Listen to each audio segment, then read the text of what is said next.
Today discuss on OPEC. तो OPEC एक oil country का एक एसोसिएशन है जो पेट्रोलियम ऑयल का व्यापार करते हैं, प्रोड्यूसर करते हैं। उनका एक संगठन है जिसे हम कहते हैं।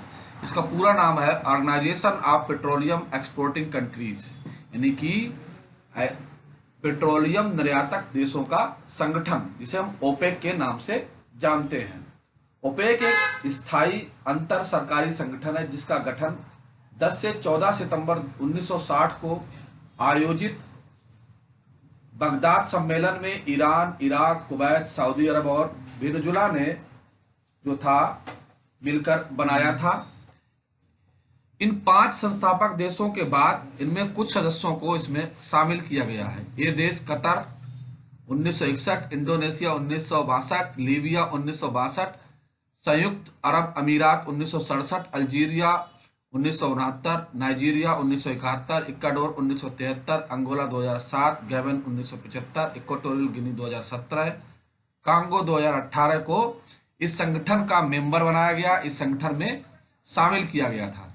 इक्वाडोर ने 1992 में अपनी सदस्यता त्याग दी थी, लेकिन अक्टूबर 2017 में पुनः ओपेक में इसकी वापसी हो गई। इंडोनेशिया ने जनवरी 2009 में अपनी सदस्यता त्याग दी थी। जनवरी 2016 में फिर से सक्रिय रूप से शामिल हुआ, लेकिन 30 नवंबर 2016 को ओपेक सम्मेलन की 171वीं बैठक में एक बार फिर से इसने अपनी सदस्यता को स्थगित करने का फैसला किया। गैबन ने जनवरी 1995 में अपनी सदस्यता त्याग दी, हालांकि 2016 में फिर से संगठन में वापस हो गया। अतः वर्तमान में इस संगठन में देशों की संख्या 15 है, लेकिन कतर के अलग होने के बाद सदस्य देशों की संख्या 14 रह गई है। ओपेक के अस्तित्व में आने के बाद शुरुआत में 5 वर्षों तक इसका मुख्यालय जिनेवा स्विट्जरलैंड में था, लेकिन 1 सितंबर 1965 को इसका मुख्यालय ऑस्ट्रिया के वियना में स्थानांतरित किया गया। ओपेक से कतर को अलग क्यों हुआ, क्या कारण थे ओपेक की कतर होने के? तो हाल में ही कतर ने जेल निर्यातक देशों के संगठन अर्थात ओपेक से जनवरी 2019 में अलग होने की घोषणा की है। ओपेक से कतर अलग होने के कई कारण हैं। ओपेक से अलग होने का कारण सऊदी अरब द्वारा कतर पर आतंकवाद को समर्थन देने का आरोप भी हो सकता है, लेकिन कतर इस आरोप को बेबुनियाद बता रहा है। कतर का कहना है कि वो ओपेक से इसलिए अलग हो रहा है क्योंकि वह प्राकृतिक गैस उत्पादन में अपना करना चाहता है। कुछ विश्लेषकों ने ओपेक से कतर के अलग होने के फैसले को सऊदी अरब के विरोध में राजनीतिक निर्णय माना है। कतर के इस फैसले का ओपेक पर क्या असर पड़ सकता है?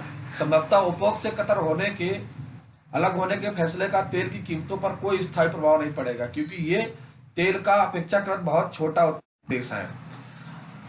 भारत कतर के संबंध। अभी तक कतर भारत के लिए ओपेक सहयोगी देश की तरह रहा है। आने वाले समय में भारत और कतर के बीच संबंधों में बदलाव हो सकता है, क्योंकि कतर विश्व का सबसे बड़ा प्राकृतिक गैस उत्पादक है। प्राकृतिक गैस के कुल वैश्विक उत्पादन में इसकी हिस्सेदारी 30% है। जिस तरह से भारत में द्रवित प्राकृतिक गैस का उपयोग बढ़ रहा है, उसकी आपूर्ति के लिए भारत और कतर के बीच बेहतर व्यापारिक संबंध स्थापित हो सकते हैं। इसके अलावा यदि भविष्य में ओपेक तेल उत्पादन और निर्यात में कटौती करने का फैसला लेता है, तो भारत स्वतंत्र रूप से तेल आयात के लिए कतर की ओर रुख कर सकता है। लेकिन सऊदी अरबिया के साथ भारत के संबंध अच्छे हैं और सऊदी अरबिया दुनिया का सबसे बड़ा तेल निर्यातक देश है। ऐसे में भारत के लिए आवश्यक है कि वह सोच समझकर कदम उठाए। ऑयल की मंथली रिपोर्ट में क्या होता है कि ऑयल के रेट कैसे बढ़ रहे हैं, ऑयल की खपत कितनी है, ऑयल का उत्पादन कितना है, तो उसमें जो इतना डाटा हम शामिल करते हैं वो कहलाता है monthly oil marketing report OPEC. हाल में ही ओपेक द्वारा जारी की गई मंथली ऑयल मार्केटिंग में कहा गया है कि आर्थिक वृद्धि की गति धीमी होने के बावजूद भी वर्ष 2019 और 2020 के दौरान विश्व के अन्य देशों की तुलना में भारत में कच्चे तेल की मांग अधिक तेजी से बढ़ी है। इसके प्रमुख बिंदु निम्न है। रिपोर्ट के अनुसार भारत में कच्चे तेल की मांग में 2018 की तुलना में 2019 में 3.21% की वृद्धि हुई है। वर्ष 2020 में 3.36% की वृद्धि का अनुमान व्यक्त किया गया है। उल्लेखनीय है कि वर्ष 2019 में विश्व बाजार में तेल की मांग 1.02 मिलियन बैरल प्रतिदिन बढ़ने की उम्मीद है, जो अनुमान की तुलना में 0.08 कम है। चीन में तेल की मांग में 2019 में 2.73% तथा वर्ष 2020 में 2.37% की वृद्धि का अनुमान है। रिपोर्ट के अनुसार वैश्विक बाजार में तेल का रहेगा। ये जो डाटा आप देख रहे हैं, ये इंडिया का कितना तेल एक्सपोर्ट करता है और कितना इंपोर्ट करता है, क्रूड ऑयल एक्सपोर्ट करके पेट्रोलियम प्रोडक्ट्स को सप्लाई करने का एक डाटा जो यहाँ पर रिप्रेजेंट किया गया है, किस तरीके से ईयर टू ईयर इंक्रीज किया गया है। देखा जाए कि जो एक्सपोर्टिंग का जो था वो अक्टूबर नवंबर 18 में बहुत बड़ा था और उसके बाद धीरे धीरे धीरे जुलाई 2019 तक कम हो गया था। और इसी तरीके से उसने जो एक्सपोर्ट किया है पेट्रोलियम प्रोडक्ट किया है, तो अप्रैल 2019 में सबसे कम रहा है, जबकि मई 2019 में पेट्रोलियम प्रोडक्ट की सप्लाई बढ़ गई है, जिसका कुछ ग्राफ जो है जून में डाउन हुआ है। तेल की मांग के संदर्भ में भारत के ऑटोमोबाइल क्षेत्र में आई गिरावट के बावजूद गैस की मांग में जून 2018 की तुलना में लगभग 11% वृद्धि हुई है। उल्लेखनीय है कि ऑटोमोबाइल की बिक्री, पेट्रोलियम उत्पाद की खपत, घरेलू यातायात इत्यादि संकेत भारत में तेल की घरेलू खपत में कमी का संकेत। ओपेक द्वारा की जाने वाली मंथली रिपोर्ट मार्केटिंग विश्व तेल बाजार को प्रभावित करने वाले प्रमुख मुद्दों को शामिल करती है और आने वाले वर्ष के लिए कच्चे तेल बाजार की विकासात्मक गतिविधियों को एक दृष्टिकोण प्रदान करती है। ये रिपोर्ट विश्व में तेल की मांग, आपूर्ति के साथ साथ तेल बाजार संतुलन, तेल बाजार के रुझानों को प्रभावित करने वाले प्रमुख घटनाक्रमों को विश्लेषण प्रस्तुत करती है। ओपेक और रूस वार्ता। अभी इस बीच में सऊदी अरब और रसिया के बीच एक झगड़ा हो गया था ऑयल प्राइस को लेकर।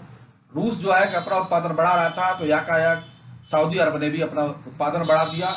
उत्पादन अधिक होने के कारण, खपत कम होने के कारण तेलों में आशातीत कमी आई। उसी को लेकर जो थी ओपेक रूस वार्ता स्थगित कर दी गई थी। हाल में ही कच्चे तेल की घटती कीमतों को लेकर पेट्रोलियम निर्यातक देशों का संगठन ओपेक और रूस के बीच होने वाली वार्ता अगले सप्ताह के लिए स्थगित कर दी गई है। रूस सऊदी अरब के बीच कुछ मतभेदों के कारण 4 अप्रैल 2020 को प्रस्तावित इस बैठक को स्थगित कर दिया गया है।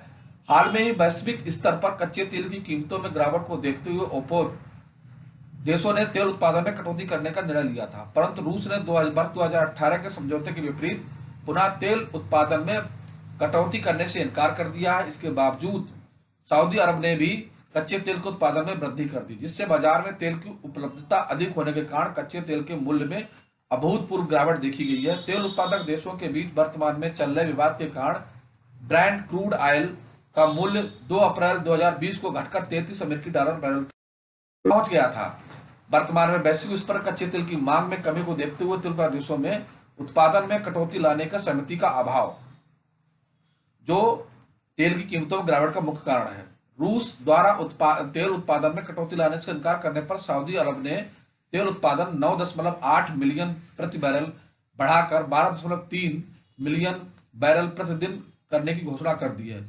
इसके अतिरिक्त कोविड-19 के कारण वर्तमान में विश्व के अनेक देशों में औद्योगिक गतिविधियों को स्थापित करना पड़ा, जिससे तेल की मांग में गिरावट और तेज हुई। ध्यान तो है कि चीन विश्व का सबसे बड़ा तेल आयात करने वाला देश है। दिसंबर 2019 में कोविड-19 के शुरुआती मामलों की पुष्टि के बाद देश में यातायात अन्य गतिविधियों पर प्रतिबंध के कारण चीन ने तेल के आयात में भारी कटौती की।